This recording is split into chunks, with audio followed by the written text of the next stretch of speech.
Hi everyone, welcome to our channel Konaseema రుచులు. ఈరోజు మన వీడియోలో పూరీ కూర చూపిస్తున్నానండి. చాలా రుచిగా ఉంటాయి, చాలా సింపుల్గా చేసుకోవచ్చు. చాలామందికి పూరీ పొంగకపోవడం, క్రిస్పీగా రావడం, నూనె లాగడం ఇలా జరుగుతూ ఉంటుంది కదండి.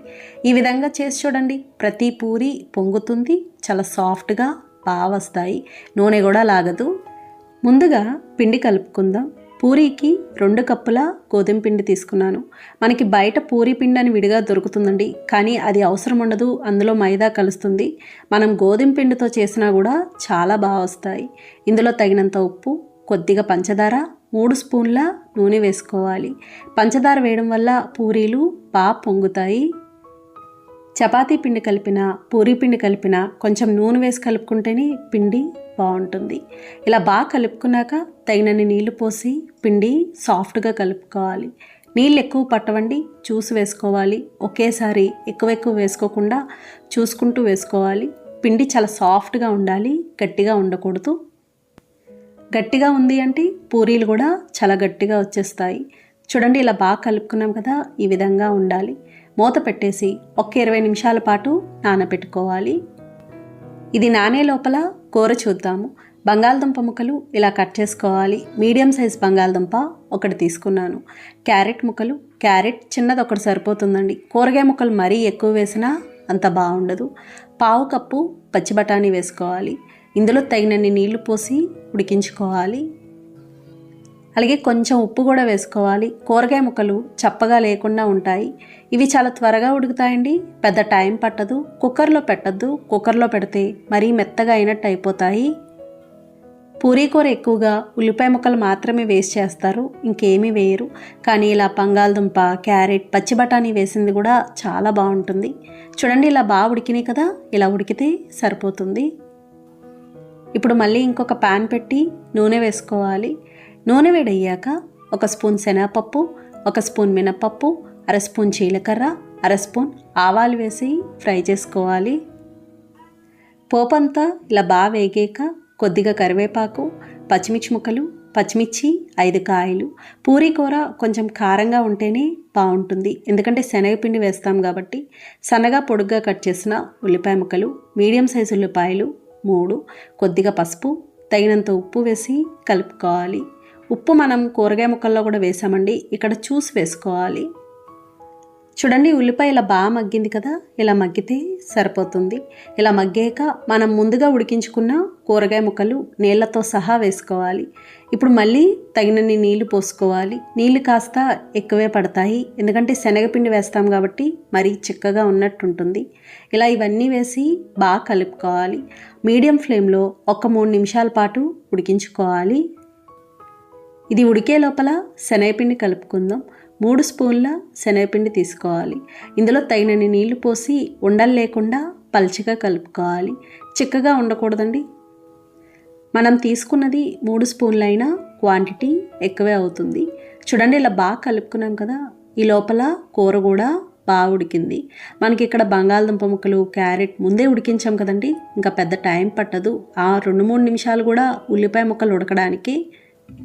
ఇవి ఇలా బాగా ఉడికాక మనం ముందుగా కలిపి ఉంచుకున్న శనగపిండి వేసుకోవాలి.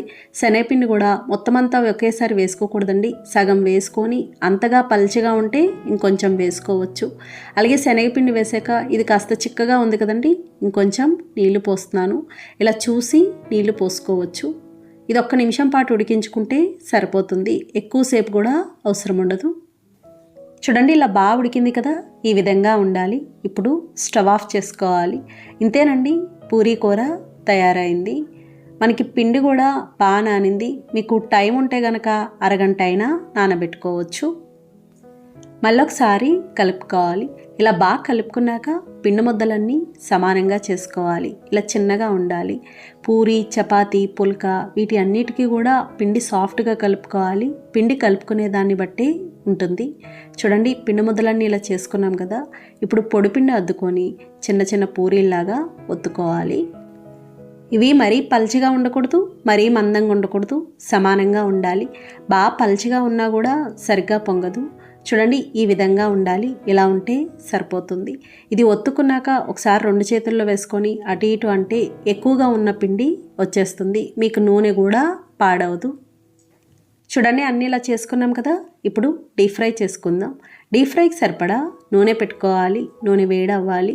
పూరీకి నూనె బాగా వేడిగా ఉండాలండి. వేడయ్యాక హై ఫ్లేమ్లో ఉంచి పూరీ వేసుకోవాలి. వేసిన వెంటనే గరిటతో ఇలా ఒత్తుతూ ఉంటే పైకి పొంగుతుంది. పొంగిన వెంటనే రెండో వైపుకి తిప్పుకోవాలి. నూనె నొరగ తగ్గింది అంటే రెండో వైపు కూడా వేగినట్టే.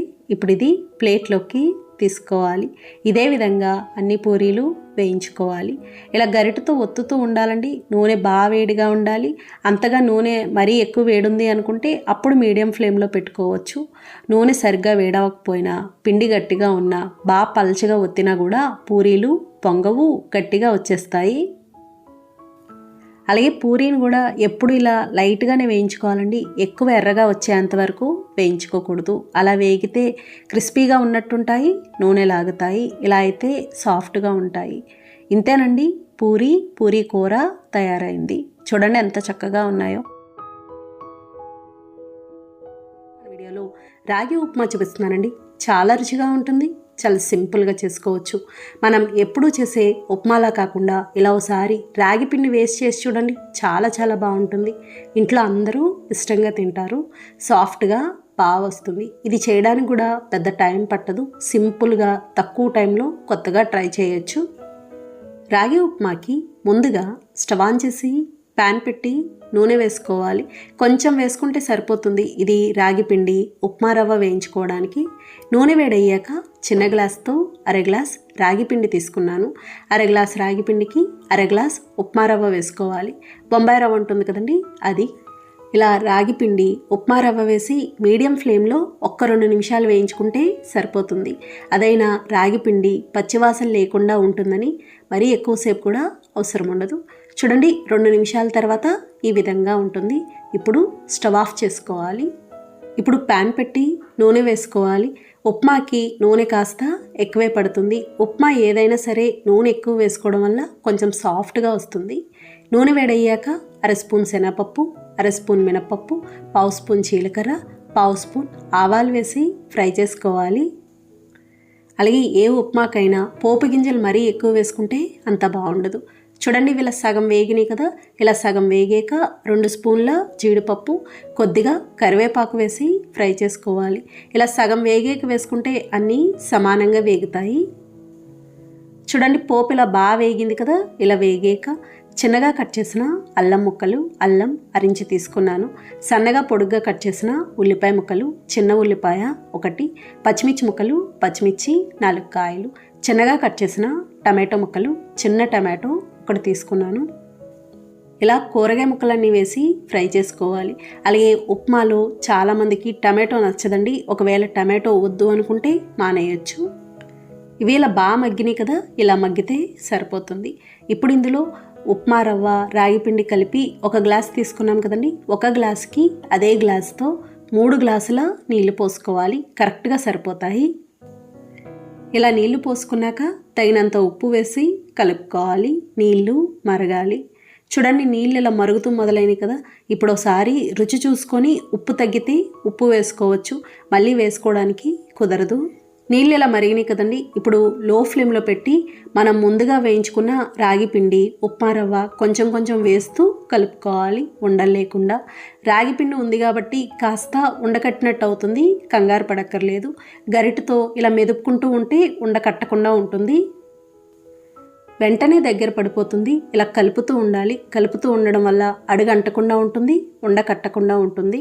చూడండి ఇది ఇలా బాగా ఉడికింది కదా. కొంచెం దగ్గర పడింది. ఇలా దగ్గర పడ్డాక స్టవ్ ఆఫ్ చేసుకోవాలి. ఇంతకన్నా దగ్గర పడే వరకు ఉంచితే చల్లారేక బాగా గట్టిగా అయిపోతుంది. ఇప్పుడు స్టవ్ ఆఫ్ చేసి 1 అర స్పూన్ వరకు నెయ్యి వేసుకోవాలి. నెయ్యి వేసి మూత పెట్టేసి 2-3 నిమిషాల పాటు అలా ఉంచేసేయాలి. ఆ వేడికే మగ్గుతుంది. నెయ్యి వద్దు అనుకుంటే నూనె అయినా వేసుకోవచ్చు. నేను 3 నిమిషాలు అలా ఉంచేసానండి. 3 నిమిషాల తర్వాత ఈ విధంగా ఉంటుంది. ఇప్పుడు ఒకసారి బాగా కలుపుకోవాలి. ఇలా బాగా కలుపుకొని చివరిగా కొంచెం కొత్తిమీర వేసి కలుపుకోవాలి. ఇంతేనండి, రాగి ఉప్మా తయారైంది. చాలా బాగుంటుంది. సాఫ్ట్గా బాగా వస్తుంది. ఇది ఇలా వేడివేడిగా కొబ్బరి చట్నీతో కానీ కారప్పొడితో కానీ పంచదారతో కానీ తింటే చాలా బాగుంటుంది. ఒకవేళ ఇవేమీ లేకపోయినా నిమ్మకాయ పిండుకొని తిన్నా కూడా చాలా బాగుంటుంది. జొన్న దోశ చాలా రుచిగా ఉంటుందండి. చాలా సులభంగా తయారు చేసుకోవచ్చు. ఆరోగ్యానికి కూడా చాలా మంచిది. జొన్న దోశకి మినప్పప్పు చిన్న గ్లాస్తో 1 గ్లాస్ తీసుకున్నానండి. మీరు కావాలి అనుకుంటే పొట్టు మినప్పప్పు అయినా తీసుకోవచ్చు. ఇందులో తగినన్ని నీళ్లు పోసి 6-7 గంటల పాటు నానబెట్టుకోవాలి. పప్పు ఇలా బాగా నానింది కదండి. ఇప్పుడు ఇది కడుక్కోవాలి. ఇలా బాగా కడుక్కున్నాక మిక్సీ జార్లో వేసి మిక్సీ పట్టుకోవాలి. ఇడ్లీ పిండికి ఎలా అయితే మిక్సీ పట్టుకుంటామో అదేవిధంగా ఇలా ఒకసారి మిక్సీ పట్టుకున్నాక తగినన్ని నీళ్లు పోసి మళ్ళీ మిక్సీ పట్టుకోవాలి. లూజ్ అవ్వకూడదండి, సమానంగా ఉండాలి. ఈ విధంగా ఉంటే సరిపోతుంది.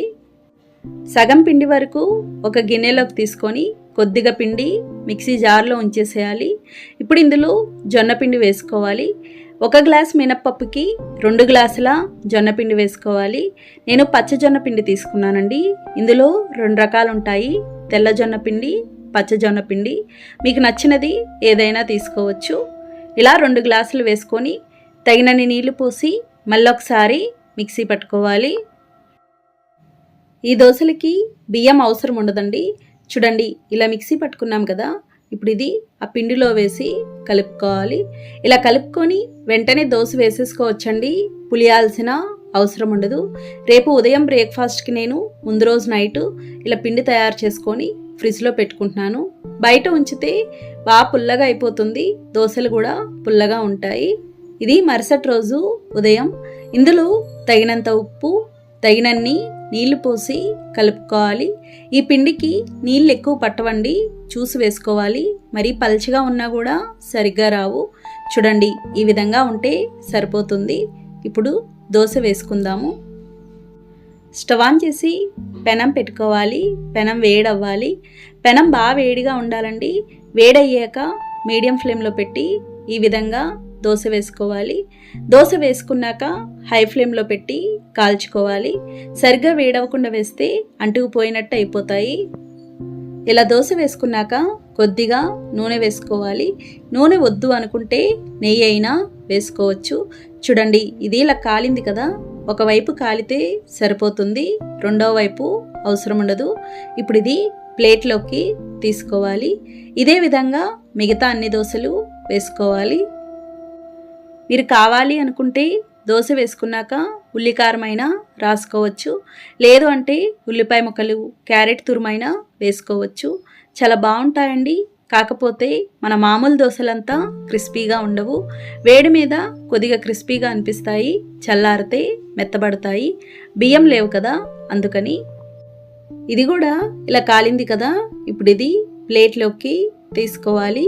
ఇంతేనండి, జొన్న దోశలు తయారైనవి.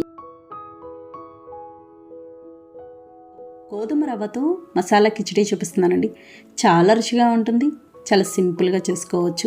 మనం ఎక్కువగా ఈ కిచిడి బియ్యంతో చేస్తాం కదండి. బియ్యం లేకుండా ఇలా సింపుల్గా గోధుమ రవ్వతో తక్కువ టైంలో చేసుకోవచ్చు. ఇది టిఫిన్, లంచ్, డిన్నర్ ఎలా తిన్నా కూడా బాగుంటుంది. ఇందులో కూరగాయలు, పప్పు ఉండడం వల్ల కంప్లీట్ మీల్లా ఉంటుంది. గోధుమ రవ్వ మసాలా కిచిడీకి చిన్న గ్లాస్తో 1 గ్లాస్ గోధుమ రవ్వ తీసుకున్నాను. ఎర్రనోక అంటారు కదండి, అది. ఎర్రనోక వేరు, బన్సీ రవ్వ వేరు. ఇదైతే అచ్చంగా గోధుమలతో చేస్తారు. ఇది ఆరోగ్యానికి మంచిది. 1 గ్లాస్ గోధుమ రవ్వకి అదే గ్లాస్తో 1/2 గ్లాస్ పెసరపప్పు తీసుకోవాలి. కరెక్ట్గా సరిపోతుంది. కుక్కర్లో చూపిస్తున్నానండి. ఈజీగా తక్కువ టైంలో అయిపోతుంది. స్టవ్ ఆన్ చేసి కుక్కర్ పెట్టి నూనె వేసుకోవాలి. నూనె వేడయ్యాక 4 లవంగాలు, 10 యాలకులు, 1/2 స్పూన్ జీలకర్ర, 2 బిర్యానీ ఆకులు, కొద్దిగా కరివేపాకు, చిన్నగా కట్ చేసిన పచ్చిమిర్చి ముక్కలు, పచ్చిమిర్చి 2 కాయలు తీసుకున్నాను. ఎండుమిర్చి కాయల పలంగా వేసేస్తానండి. చిన్నవి 4 తీసుకున్నాను. ఇలా ఇవన్నీ వేసి ఫ్రై చేసుకోవాలి. అలాగే మనకి ఇది క్వాంటిటీ చాలా అవుతుంది, చిన్న గ్లాస్తో చేసుకున్నా కూడా. చూడండి, ఇలా బాగా వేగినాయి కదా. ఇలా వేగాక చిన్నగా కట్ చేసిన బీన్స్ ముక్కలు, 1/2 కప్పు పచ్చి బఠానీ, 1/2 కప్పు క్యారెట్ ముక్కలు, చిన్నగా కట్ చేసిన టమాటో ముక్కలు, చిన్న టమాటో ఒకటి తీసుకున్నాను. పావు కప్పు బంగాళదుంప ముక్కలు వేసి ఫ్రై చేసుకోవాలి. ఇలా కూరగాయ ముక్కలన్నీ వేసుకుంటే చాలా చాలా బాగుంటుంది. అలాగే మీకు నచ్చితే కనుక ఇందులో కాలీఫ్లవర్ కూడా వేసుకోవచ్చు. ఇలా బాగా కలిపి మూత పెట్టేసి మీడియం ఫ్లేమ్లో మగ్గించుకోవాలి. ఇవి చాలా త్వరగా మగ్గుతాయండి, పెద్ద టైం పట్టదు. చూడండి ఇలా బాగా మగ్గినాయి కదా, ఈ విధంగా ఉంటే సరిపోతుంది. ఇప్పుడు ఇందులో పావు స్పూన్ పసుపు, తగినంత ఉప్పు, అర స్పూన్ ధనియాలు జీలకర్ర కలిపిన పొడి, పావు స్పూన్ గరం మసాలా వేసి కలుపుకోవాలి. మసాలా కిచిడి కాబట్టి ఇలా ఇవన్నీ వేసుకున్నామండి, మరీ ఘాటుగా ఉండదు, ఫ్లేవర్ చాలా బాగుంటుంది.